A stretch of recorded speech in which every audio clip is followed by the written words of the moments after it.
आकाशवाणी नागपूर. आभार आणि पटवर्धन आपल्याला ठळक बातम्या देत आहे. राष्ट्रसंत तुकडोजी महाराज नागपूर विद्यापीठाद्वारे पद्मश्री पुरस्कृत मान्यवरांचा नागरी सत्कार केला जाणार आहे. सिव्हिल लाईन परिसरातील डॉ. वसंतराव देशपांडे स्मृती सभागृहात रविवार दिनांक 28 जून रोजी दुपारी 4 वाजता या नागरी सत्कार कार्यक्रमाचं आयोजन करण्यात आलं आहे.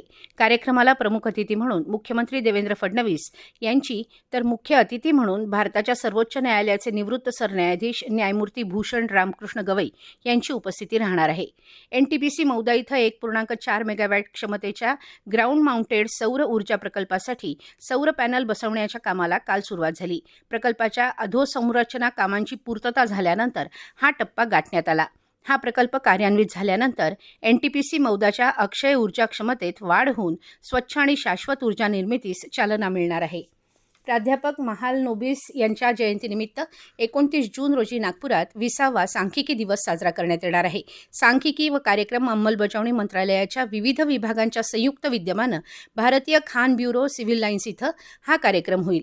कार्यक्रमात पोस्टर, घोषवाक्य, वक्तृत्व, प्रश्नमंजुषा आदी स्पर्धांसह सांख्यिकीच्या महत्त्वावरील विशेष व्याख्यानाचा आयोजन करण्यात आलं आहे. युवक आणि नागरिकांमध्ये पुराव्यावर आधारित धोरण निर्मितीसाठी सांख्यिकीचं महत्त्व अधोरेखित करणं हा या उपक्रमाचा उद्देश आहे. भारतीय आयुर्विमा महामंडळ कर्मचाऱ्यांची देशातील प्रमुख संघटना असलेल्या अखिल भारतीय विमा कर्मचारी संघटनेने स्थापनेची गौरवशाली 75 वर्ष पूर्ण केली असून यंदाचं वर्ष प्लॅटिनम ज्युबिली वर्ष म्हणून देशभर उत्साहात साजरं करण्यात येत आहे. त्यानिमित्त नागपूरमध्ये उद्या 26 जून रोजी सकाळी 10 वाजता मोहननगर येथील सहकार जीवन सभागृहात विमा कर्मचाऱ्यांचा विशेष सत्कार समारंभ आणि मेळावा आयोजित करण्यात आला आहे. याबरोबरच हे ठळक बातमीपत्र संपलं. नमस्कार.